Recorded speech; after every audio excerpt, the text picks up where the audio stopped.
Hello and welcome all my dear student. तो मैं एक छोटा सा वीडियो लेके आया हूँ। इस वीडियो में मैं आपको एटीपी के बारे में पूरी जानकारी दूंगा।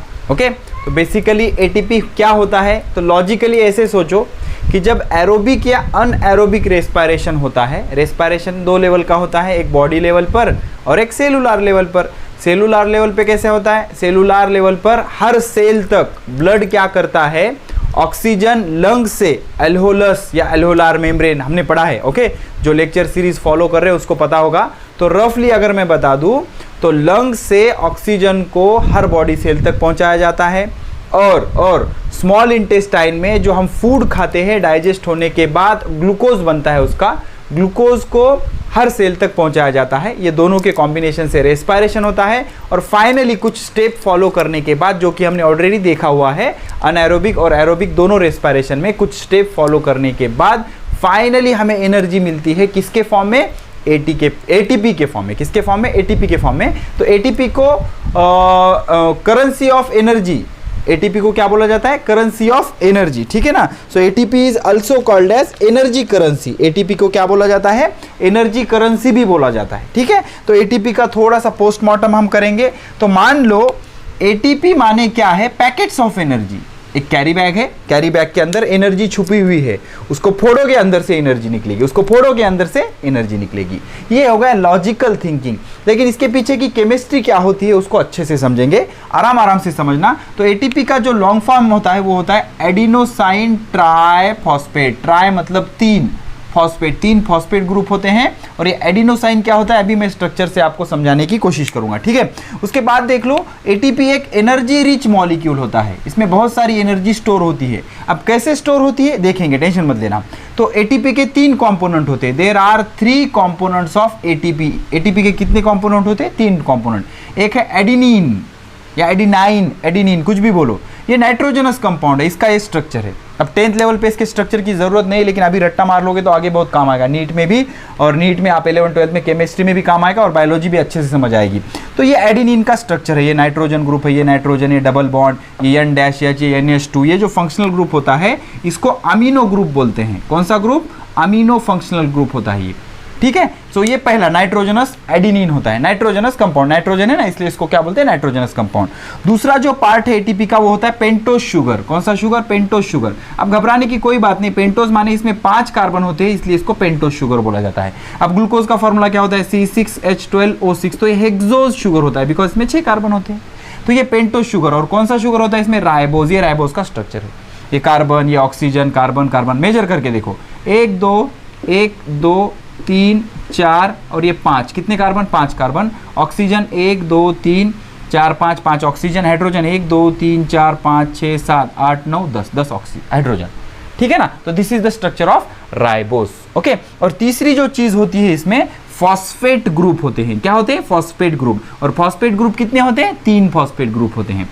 तो adenine plus ribose is called as adenosine. उसको क्या बोलते हैं, एडिनोसाइन। आपके जो 10th के बुक में बताया गया है कुछ इस तरह से बताया गया है, उन्होंने ऐसे हेक्सागोन ड्रॉ किया है, हेक्सागोन। ओके, तो हेक्सागोन को पेंटागोन अटैच किया है ऐसे। और उन्होंने आपको नाइट्रोजन नहीं बताया है बिकॉज 10th लेवल पे नाइट्रोजन की वगैरह जरूरत नहीं होती। लेकिन ये एडिनिन मॉलिक्यूल है, एडिनिन मॉलिक्यूल है, एडिनिन। ठीक है ना। लेकिन बेसिकली एडिनिन का स्ट्रक्चरल फॉर्मूला कुछ ऐसे होता है। तो ये नाइट्रोजनस कंपाउंड होगा। अब ये एडिनिन जो है ये कनेक्टेड है किसके साथ, पेंटोज शुगर के साथ, पेंटोज शुगर के साथ। ठीक है, तो पेंटोज शुगर के साथ कनेक्टेड है कुछ इस तरह से। ये पेंटोज शुगर हो गई। और कौन सी शुगर है, राइबोज। कौन सी शुगर है, राइबोज। ठीक है ना। तो ये राइबोज होता है, इस तरह से कुछ कनेक्टेड है। तो एडिनिन और ये पेंटोज शुगर। ओके, ये रफ आइडिया है आपकी 10th लेवल पर। ओके, तो एडिनिन के साथ अगर राइबोज कनेक्टेड हो गया तो उससे बन जाएगा एडिनोसाइन। क्या बन जाएगा, एडिनोसाइन। ओके, लिख देता हूं मैं आपके लिए, एडिनोसाइन। चलो ठीक है, समझ लेना, एडिनोसाइन मतलब adenine plus ribose, adenine plus ribose. अब इसके आगे क्या होता है, 3 फॉस्फेट ग्रुप कनेक्टेड होते हैं। ओके, एक फॉस्फेट, दूसरा फॉस्फेट और तीसरा फॉस्फेट। ओके, तो ये इसके सराउंडिंग में ये ऐसे 4 बॉन्ड होते हैं। Okay, these are the 4 bonds surrounding to the phosphate group. Okay, ये दोनों शेयर करेंगे ऐसे, ये ऐसे, ये ऐसे बॉन्ड होते हैं, ये बॉन्ड में एनर्जी होती है। अब एक चीज़ समझना, इसके पीछे की केमिस्ट्री क्या होती है। तो ये जो पूरा मॉलिक्यूल है, ये एडिनिन, ये राइबोज और ये ट्राइफॉस्फेट, तो ये दोनों मिलके बनता है एडिनोसाइन। क्या बनता है? एडिनोसाइन। और अगर आप उसको 3 फॉस्फेट ग्रुप अटैच करोगे तो ये बन जाएगा एडिनोसाइन ट्राइफॉस्फेट। ठीक है ना। तो क्या क्या है एटीपी में? 3 चीजें होती है। एडिनिन का स्ट्रक्चर ये है, पेंटोस शुगर का स्ट्रक्चर ये है, और राइबोज उसका मॉलिक्यूलर फार्मूला, उसका स्ट्रक्चर होता है, और 3 फॉस्फेट ग्रुप होते हैं। कितने फॉस्फेट ग्रुप होते हैं? 3 फॉस्फेट ग्रुप होते हैं। तो दस इट इज ट्राइफॉस्फेट। क्या? ट्राइफॉस्फेट। ये triphosphate molecule formed from adenosine ribonucleoside. ये adenosine, adenine plus ribose is called as adenosine and that is triphosphate nucleoside. ये जो बना है उसको क्या बोलते हैं? न्यूक्लियोसाइड। पॉज करके इसका स्क्रीनशॉट ले लो या आराम से लिख लो। हो गया, इसको मैं रब करने जा रहा हूं। ठीक है, तो इतना समझ में, एडिनोसाइन ट्राइफॉस्फेट एटीपी का लॉन्ग फॉर्म। एनर्जी करेंसी होता है, ये चिल्लर होता है। ओके, फाइनली इससे हम एनर्जी मिलती है। कैसे मिलती है उसकी केमिस्ट्री में आपको समझाऊंगा। ये एनर्जी रिच मॉलिक्यूल है, बहुत सारी एनर्जी होती है अंदर। There are 3 components of ATP. पहला वाला एडिनाइन, दूसरा वाला राइबोज या उसको पेंटोस शुगर बोलते हैं, और 3 फॉस्फेट ग्रुप। ठीक है, तो इस तरह से ये इसका जनरल इंट्रोडक्शन होगा। अब सर यहाँ इसमें एनर्जी कैसे देता है ये हमें, तो इसके पीछे की केमिस्ट्री समझना होगा एनर्जी के लिए। तो एक चीज़ याद रखना, केमिस्ट्री में जब बॉन्ड बनता है 2 एलिमेंट के बीच, तो एनर्जी एब्सॉर्ब होती है। 2 चीज़ों के बीच में बॉन्ड बनाने के लिए बाहर से एनर्जी देनी पड़ेगी, और अगर आप बॉन्ड को ब्रेक करोगे तो एनर्जी रिलीज होगी। बॉन्ड ब्रेक करोगे तो एनर्जी रिलीज होगी।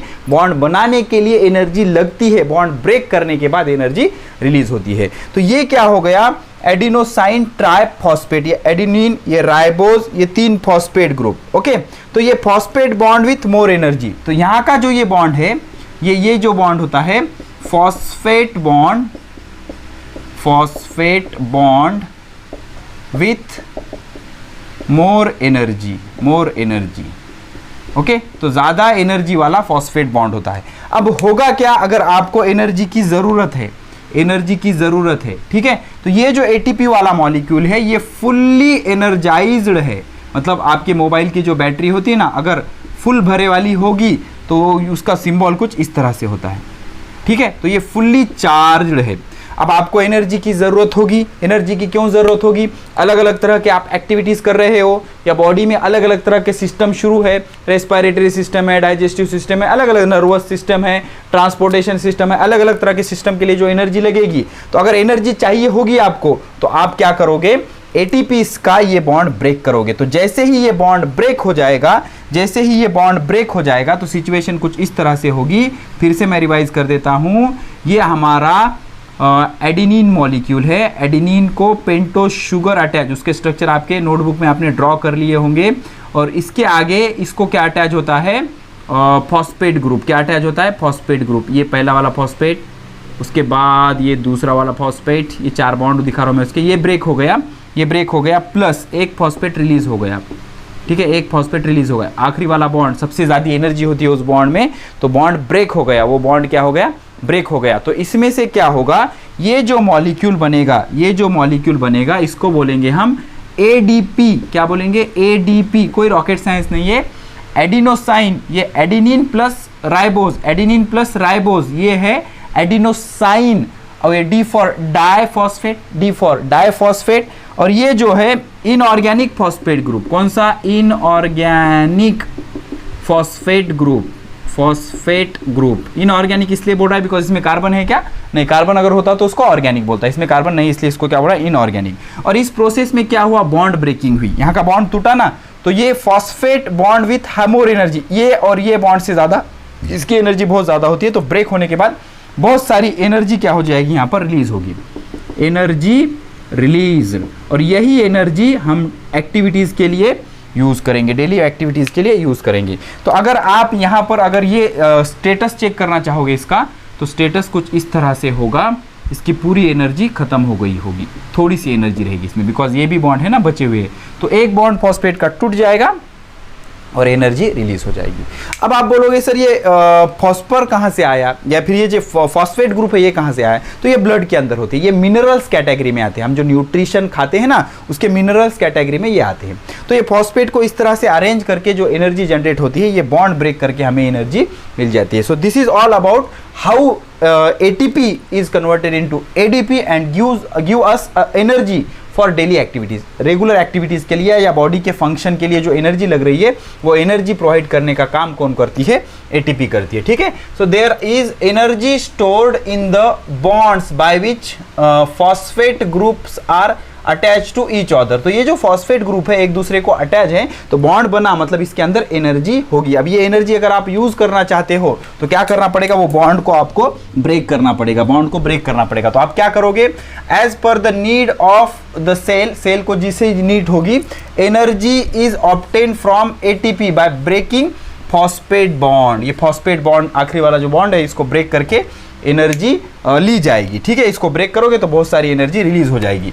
ATP molecules are stored in the cell as per the need. तो जरूरत के हिसाब से ATP मॉलिक्यूल्स सेल के अंदर स्टोर होते हैं। ठीक है, तो समझ में आया? ये एडेनिन था, ये राइबोस था, दोनों को कंबाइन करके एडिनोसाइन बना। Adenosine plus 3 phosphate group that is called as adenosine triphosphate. ये आखिरी वाला जो बॉन्ड है, ये phosphate bond with more energy. तो जब आपको एनर्जी चाहिए होगी तो आपको क्या करना पड़ेगा? ये बॉन्ड तोड़ना पड़ेगा, ये बॉन्ड तोड़ना पड़ेगा और बॉन्ड तोड़ के आपको एनर्जी मिलेगी। और यहाँ पर जो एनर्जी आपको मिल रही है, ये एनर्जी का यूटिलाइजेशन हम डेली एक्टिविटीज के लिए सेल इसके एनर्जी का यूज करता है। ठीक है, उसके बाद इसीलिए इसको क्या बोला जाता है? Energy currency. एनर्जी करेंसी क्या बोला जाता है? Energy currency. So ATP is called as energy currency. Okay, so this is all about ATP and what is ATP, how ATP is utilized to generate the energy.